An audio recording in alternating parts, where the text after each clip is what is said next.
আমার হাজবেন্ড মনে করতো যে সারা জীবন বোধহয় এইভাবেই যাবে, আমি বোধহয় সারা জীবন নায়িকা থাকবো, অনেক টাকা কামাবো, আরামেই এভাবে জীবন যাবে। ও আসলে বুঝতে পারেনি যে আমি কাজকর্ম ছেড়ে দিব।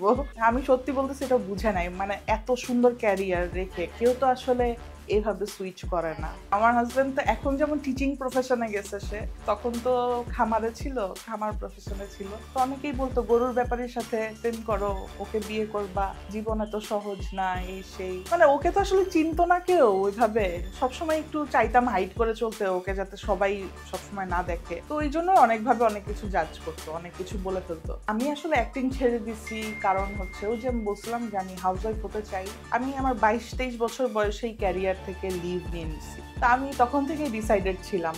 একদমই যে চলে গেছি ওইভাবে চিন্তা করি নাই, মানে আবার আসবো অন্য কোনো সময় হয়তো, মানে মার ক্যারেক্টারে অথবা দাদের ক্যারেক্টারে, কিন্তু এইভাবে মানে একদম করব না সেটা না। আমার ইচ্ছা ছিল যে আমি এখন লিভ নিচ্ছি, আমি একটা নিজের ফ্যামিলি চাই, আমার নিজের রেজ করা ফ্যামিলি, যেটাতে আমি হচ্ছে মা, আমার হাজবেন্ড, বাবা, এইভাবে আমার একটা নিজের ফ্যামিলি থাকো। তো সেই জন্য আমাকে কি করতে হবে, আমি তো সারা জীবন উড়নচণ্ডী ছিলাম, মানে কারো কথা শুনতাম না, নিজের যেটা ইচ্ছে ওইটা করতাম। আমাকে যখন ব্যান করা হলো তখন তো আসলে অনেক ধরনের কমপ্লেইন আসে আমার বিষয়ে, যে আমি সেট থেকে চলে আসছি, কিন্তু কেউ কখনো আমাকে এসে জিজ্ঞেস করে নাই যে তুমি কি জন্য চলে আসছো। দেখা গেছে যে আমি এত বেশি পরিমাণ সিক, পিরিয়ডের ব্যথায় আমি আউটডোরে শুটিং করতে পারতেছি না, মনে হচ্ছে যে মগজ গলে গলে পড়বে রোদের তাপে। তো ওই সেট থেকে আমি কিভাবে একটা হ্যাপি এক্সপ্রেশন দিব ওই সেটে থেকে, আমি হয়তো বুঝাইছি। আমার মনে আছে আমার কোয়ার্টিস্ট ছিল শ্যামল মাওলা। শ্যামল মাওলা নিজে আমার সাথে যে ডিরেক্টরকে রিকোয়েস্ট করছে, কিন্তু আসতে দিতে চাচ্ছিল না, কারণ খুব স্বাভাবিক 4-5 লাখ টাকার একটা হ্যাসেল, ওইখানে অনেক কিছু ভাড়া করা, ম্যানেজমেন্ট, লোকজনকে একসাথে করা।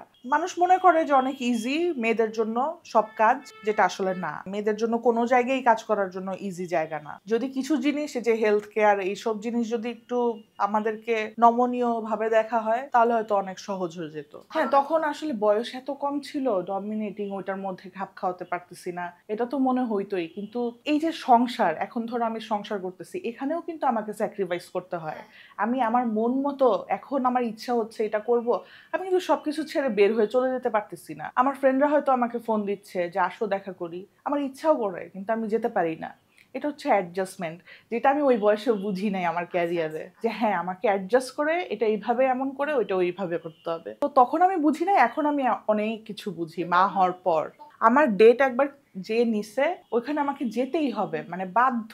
আমার মানে কোনো ব্যক্তি স্বাধীনতা নাই, আমাকে ওই কাজ করতেই হবে। আমার মন যতই খারাপ থাক, আমাকে হেসে হেসে নাচতেই হবে। আমি অনেক খেতে পছন্দ করি, ভাত খেতে পছন্দ করি, মাংস খেতে পছন্দ করি। অনেক বছর আমি ভেজিটেরিয়ান ছিলাম, মাছ মাংস এগুলা কিছু খাই নাই, কারণ জিরো ফিগার মেনটেন করতে হবে। তারপর তো থাইরয়েড হয়ে গেল, মোটা হয়ে গেলাম, কাজও করি না এখন আর। আমার মনে হয় যে পার্টনার চুজিং এও একটা বিষয় আছে। আমি অনেক বেশি কমফোর্টেবল আমার হাজবেন্ডের সাথে। ও তখন আমার বয়ফ্রেন্ড ছিল, তো ওর সাথে আমার প্রেমটা, বিয়েটা হওয়া এই কারণেই, কারণ ওর সামনে বসে আমি ভাত খেতে পারতাম, খুব একটা জাজ করতো না। আমার যে প্রফেশন ছিল সেখানে যে পরিমাণ টাকার ফ্লো ছিল, সেই তুলনায় বলতে গেলে যে এখন তো কিছুই নাই, জিরো। কিন্তু অনেক বেশি রেসপেক্ট এখন আমার টাকার প্রতি। তখন আমি টাকাকে খুব একটা ভ্যালু করতাম না, এখন অনেক ভ্যালু করি। যখন আমার একটা কিছু কিনতে ইচ্ছা করতেছে, হয়তো আব্বুকে বললাম, হয়তো আম্মুকে বললাম, নাহলে আমার হাজবেন্ডকে বললাম, এবং সবাই আমাকে না করে দিচ্ছে। নিজের ইচ্ছা মতো দেখলাম যে একটা টাইমে আর কিছুই করতে পারি না, কিছুই কিনতে পারি না। তারপর থেকে আমার খুব ইচ্ছা হলো যে আমি কিছু একটা করব, সেটা 5 টাকা হোক, 10 টাকা হোক, নিজের টাকায় কিছু একটা আমি করব, যেটা শুধুমাত্র আমার। কাউকে কিছু গিফট, মানে আমার হাজবেন্ডের বার্থডে, ওর মানিব্যাগ থেকে ওকে টাকা নিয়ে, ওর কাছ থেকে টাকা নিয়ে আমি ওর জন্য গিফট কিনতেছি। ও হয়তো অনেক সময় রাগও হয়ে যেত যে কি দরকার ছিল এগুলা। খুব স্বাভাবিক, কারণ আমরা তো আসলে লিমিটেড সবকিছু, এমন না যে অনেক অঢেল আছে আমাদের হিসাবের বাইরে, তো হিসাবের মধ্যেই তো সবকিছু। হয়তো রাগ হয়ে যেত। তো তখন থেকে আমার ইচ্ছা ছিল যে ওকে ফাইন, আমি নিজের, মানে নিজের নিজের মতো করেই, আমার যেটা কমফোর্টেবল, মানে ঘরে বসে থেকে যেভাবে কমফোর্টেবল ওইভাবেই আমি আর্ন করব, যেটাতে আমি অনেক বেশি প্যাশনেট, ওইরকম একটা কিছু করব। যদি আমি এই কাজটা না করতাম, আমি কিন্তু আমার হাজবেন্ডকে বলতে পারতাম না যে 3 ভাগের 1 ভাগ টাকা আমি দিব। তো মানে আমার ইচ্ছাটার একটা দাম আছে এখন। যে আমি গরিব মানুষদেরকে খাওয়াতে চাই, মানে আমার ইচ্ছাটার পাশে আরো 2-3 জন আসো, তোমরা হেল্প করো, এটা বলার একটা জায়গা হয়েছে এখন আমার। বিশ্বাস করো এটা সবচেয়ে বেশি আরামের। যারা চিনে না ওদের সাথে আমি আরো অনেক গল্প করি, ওদের সাথে অনেক টাইম দিই, অনেক গল্প করি, আর অনেক সুন্দর করে সাজিয়ে দিই। আমার কাছে আলটিমেটলি সবচেয়ে ভালো লাগে যখন একটা মেয়ে সেজে দেখা যায় চোখটা ছলছল করতেছে আর বলতেছে, আপু আমি জীবনে প্রথম আইল্যাশ করছি, আমাকে খুব সুন্দর লাগতেছে, থ্যাংক ইউ। হয়তো ওই যে আমার তো ম্যাক্সিমাম ক্লায়েন্ট হচ্ছে ওল্ড টাউনের ওই পারে, নদীর ওই পারে, তোরা আসে, বাসায় অনেক ধরনের গল্প থাকে, অনেক ধরনের ফ্রাস্ট্রেশন থাকে, সেটাই, আমিও হাউস ওয়াইফ, তারাও হাউস ওয়াইফ, সুখ দুঃখের গল্পই হয়। অনেক ফ্যান এখন ক্লায়েন্ট হয়ে গেছে। একজনকে ক্লাসিক আইল্যাশ এক্সটেনশন করে দিছিলাম, আমার বিল আসছিল বোধহয় 1250 টাকা, উনি আমাকে 1300 টাকা দিছে। সেটা আমি একটা বিশাল লম্বা ফেসবুক স্ট্যাটাস দিছি, এত বড় যে উনি খুশি, উনি আমাকে চিনে না, টিপস দিয়ে আমাকে 50 টাকা দিয়ে গেছে টিপস।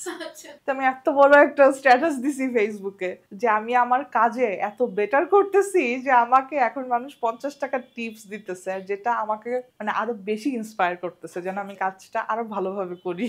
আমি অ্যাক্টিং করার জন্য যতটা কষ্ট করছি তার থেকে অনেক বেশি স্ট্রাগল, অনেক বেশি কষ্ট আমার হয়ে গেছে হচ্ছে হাউস ওয়াইফ হওয়ার জন্য। আমি জানি না আমি ভালো হাউস ওয়াইফ কিনা, ভালো মা কিনা, সময় বলে দিবে, কিন্তু আমার স্ট্রাগলটা বেশি এই জায়গায়।